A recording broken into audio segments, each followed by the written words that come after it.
Okay, this video is going to be about LeBron James and how the situation is setting up that I believe is a very good chance now. I'm not saying it's a done deal, but the pieces are in place that I believe that he could be a Los Angeles Laker in 2018. For me, that's going to be really weird because my sports history, before I was a fan of any NBA team, I was a fan of the Boston Celtics. Hold on one moment, please.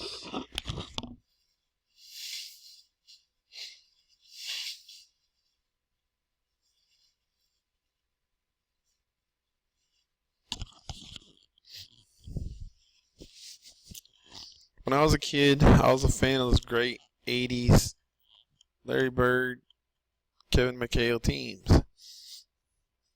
Robert Parrish, the Chief, all that. So I've always been a Celtics guy first. That means I despise the Lakers. James Worthy, I hated James Worthy. That guy killed us all the time. Couldn't stand him. And I've always hated the Lakers. I've hated their entitled, the way their fans are so entitled. They have the biggest bandwagon fans outside of New England Patriots fans and New York Yankees fans. Those are the three biggest bandwagon teams in sports. By far. There's no close second. I hate how they're always just giving all-stars. They're just giving away free. Shaq came to them for free. Just giving to them for absolutely free. To get a guy like that, Shaquille O'Neal.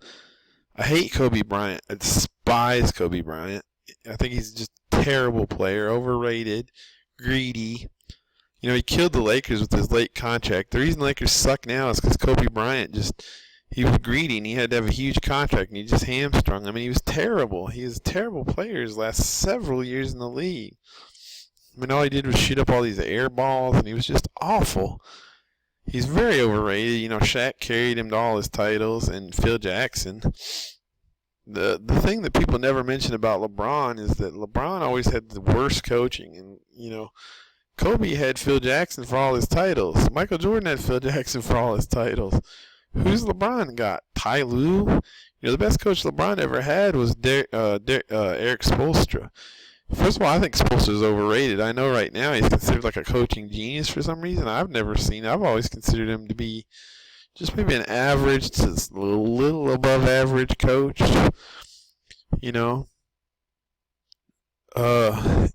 Let's look at his teams. They're 41-41 every year. Like everybody's going gaga ape shit. Oh my god, look at the Heat. They went 41. Well, I'm like, okay, that's the Eric Spoelstra team. Mediocre. They were mediocre before LeBron got there, other than his one fluke title. They're mediocre after LeBron left. Mainly, my main problem was LeBron was there 4 seasons. They only won 2 titles. They should have won 4. I know that sounds ridiculous, but that's my honest opinion on it. That's one main reason I think Eric Spoelstra is mediocre. But that said, mediocre is way, way, way, way better than the average coach that LeBron has had. So, and he won 2. He was with a mediocre coach 4 years. He won 2 titles. How many titles would LeBron have if he'd had good coaching? If he hadn't wasted, I think it was 5 or 6 prime seasons under Mike Brown. Look what happened when Mike Brown coached Kobe Bryant. They were like 20-60, and they ran him out of town after 1 year. That same guy coached LeBron for 5 years. Imagine if he'd have coached Kobe for 5 of Kobe's prime years. Kobe wouldn't have had a single title in that time. I guarantee you that. So, it's a big point of the media bias against LeBron, and one of the most overlooked things is how they never point out what terrible coaches LeBron's had his whole career. Some of that's his fault right now because he installed Ty Lue.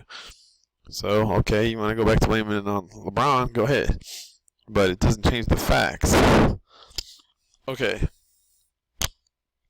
But about LeBron and the Lakers, mainly we see this offseason that the Cavs just had, and it was a disaster.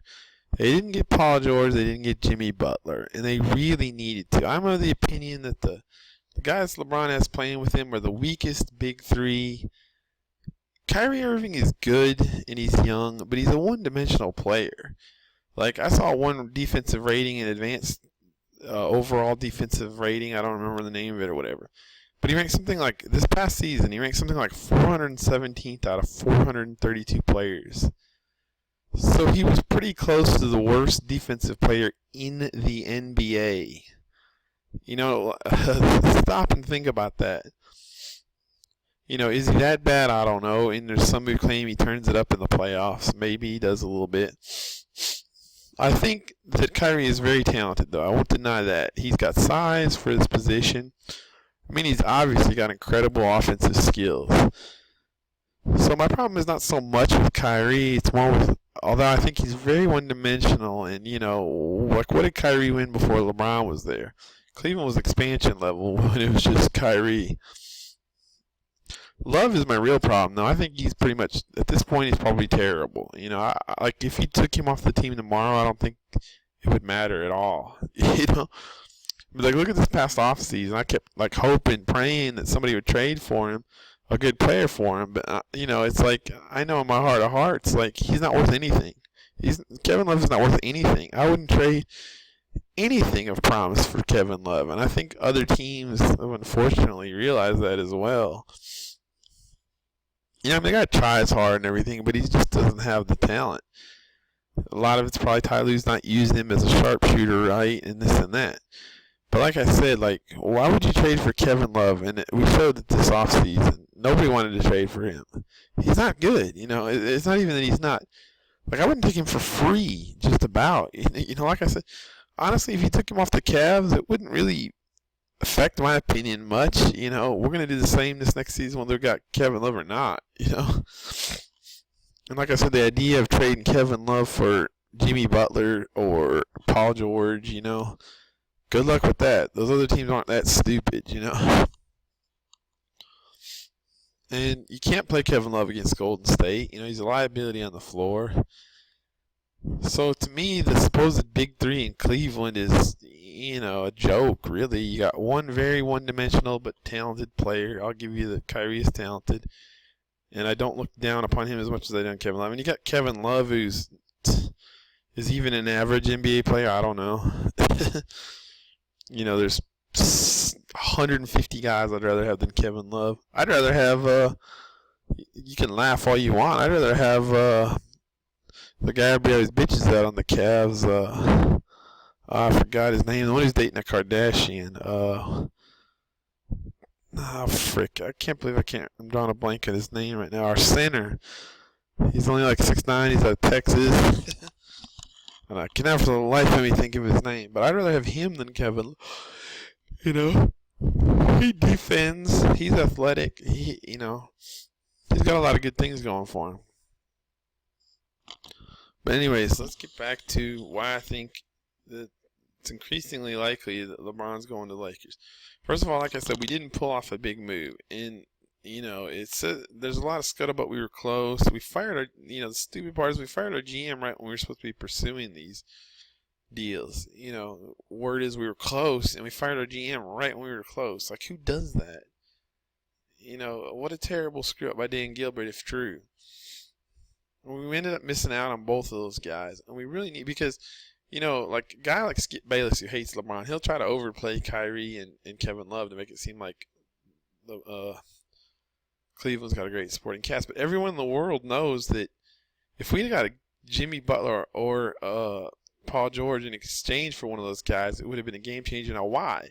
If those guys are so good, like if you could trade Kevin Love for Jimmy Butler, that would have been a game changer. Well, what does that tell you about Kevin Love? You know, how can you on one hand, like if you're Skip Bayless, dishonest motherfucker, you know, trying to talk about, oh, Kevin Love's so good, Kevin Love's great. And he would have been crying in his sleep if they traded for Jimmy Butler. Oh, the Cavs just got given it also. Well, if you're trying to say Kevin Love is so good, then why would you worry about trading for Jimmy Butler? You know, Jimmy Butler, he should be just as good as Jimmy Butler. No, here's the facts. He's not even a third as good as Jimmy Butler or Paul George, you know. Those guys are real talents. Those guys would make a big three, not this big 1.3. You know, I'll give Kyrie and Kevin Love combined a 0.3. Like I said, I think Kyrie can be a good piece in the right hands. And, you know, I don't look down on him as nearly as much as Love. He's not a joke. He's talented, one-dimensional but very talented. But Love is just a big zero. It's nothing personal, but anyways, so my point is, the Cavs didn't do anything this offseason. Anything. What did we end up? I don't even know. I forgot. We signed some people, but they were garbage. So yeah, so what's going to happen this year? I've been saying it. Look at the last half of the regular season last year. We were a 500 team over an extended stretch. Yeah, we supposedly turn it on the playoffs and this and that, but I'm worried like we go right back into the regular season. Are we going to win 40 games next year? 2017-18, are we going to win 40 games? Are we going to win 35 games? This team was a wreck. This team was a disaster by the end of the last regular season. Yeah, they pulled it together and blitzed through the East in the playoffs. That's about all you can say about them. But if they, how many games are they going to win? And you can say all you want, like, oh, it doesn't matter. Oh, they'll turn it on in the playoffs. No, that's baloney. We're probably going to. Boston only strengthened themselves. They picked up Gordon Hayward, and they picked up the Tatum guy from Duke, who's a stud. I'm a Duke fan in college. So even if you don't think he's a stud, you just think he's an unknown quantity or something. How do you bring back basically the same team, and you just add Gordon Hayward and Jason Tatum, and you still got all your picks coming, and they're going to be studly. They still got Isaiah Thomas, and they still got Al Horford. So I've been saying the last several years, you can't sleep on the East and just assume Cleveland's going to blitz through them. We did this past year. Okay, 1 year. The year before that, we had trouble with a couple teams. We got down 2-1 against the Bulls or whoever it was 2 years ago. So one of these years we're going to get beat. But the point is we're going to have a terrible season next year. Ty Lue's a terrible coach. Things were already falling apart at the end of the last regular season. They're going to fall apart more this season, more than likely. This is all the most likely scenarios. We didn't pick up anybody to help us. It's all old retread. We don't have the talent to compete with Golden State. Look, the West got way better. Look at, now Houston's a threat. San Antonio's still there just because of Popovich's coaching, which LeBron's never had anything close to as good as. Who else we got there? We got Oklahoma City. Oh, yeah, Oklahoma City made a huge stride, of course, picking up Paul George. And Minnesota on paper is going to be a monster. Nobody's picking them to do anything because they didn't last year. They're all going to say, oh, it's going to take another couple of years for them to mature. But, on paper, Minnesota's a monster. So that's the only positive I can see is that for whatever reason, like Golden State scares the crap out of me. But I feel like if, let's say Oklahoma managed to upset Golden State, let's say Houston managed to upset Golden State, I feel like we would have or San Antonio, I feel like we would have a chance against any one of those other teams. I know that doesn't really make sense because if they beat Golden State, they're supposed to be better than Golden State. But just like in me, and I felt the same way last year, like if San Antonio had beat Golden State, if you'd asked me before the finals, would you rather play San Antonio or Golden State in the finals or before the playoffs? I would jump on San Antonio so fast. Same thing, I would much rather play San Antonio. Maybe I'm wrong, I guess I'm saying, but I would much rather play any team than Golden State in the finals. So I guess the only positive, and I've been saying this from a Cleveland fan's perspective, is that there's a possibility maybe somebody besides Golden State comes out of the West now. And maybe Cleveland can beat that team. I give us a chance to beat Oklahoma City or Houston or San Antonio out of the West. I don't give us much chance to beat Golden State right now. So that's the only possible, very faint silver lining out of this offseason for me, is that it increases the chances maybe Golden State gets upset in the playoffs somewhere. Other than that, you just look at it, and the most likely way things are headed is going to be a disastrous season, a disastrous regular season. Teams spiraling out of control under Ty Lue, as they were at the end of last regular season. We got no talent to speak of. We didn't improve at all. We could easily get upset in the East playoffs, I feel, no matter what people say. So let's say the most likely scenario happens, or, let's say the odds of us winning the title next year are very, very slim. So you end up with, what do you do? What do you do now? To me, if you're LeBron, you got to go to LA. You can't win under Ty Lue. You can't. He doesn't know that, but it's the truth. So do you go to the lake? I don't care where he goes. He's got to go somewhere. I'd go back. I would consider going back to Miami. They don't have enough. I don't know if they got enough talent. It's just only stud they really have is Whiteside. But he's got to go somewhere with some talent. And the Clippers would have been a nice destination for him before Chris Paul left. But yeah, maybe you go to the Lakers and you look at what the Lakers have. They're gonna have Brandon Ingram. Wasn't aware much about Brandon Ingram. Just looking at his stats here, I had no idea. This is not very good. No idea. Only averaged 8.6 points a game. That's not very promising. Looks like they may have whiffed on that guy. That's a huge problem. So they don't have much talent now, but let's say they get LeBron, they get Paul George after this season.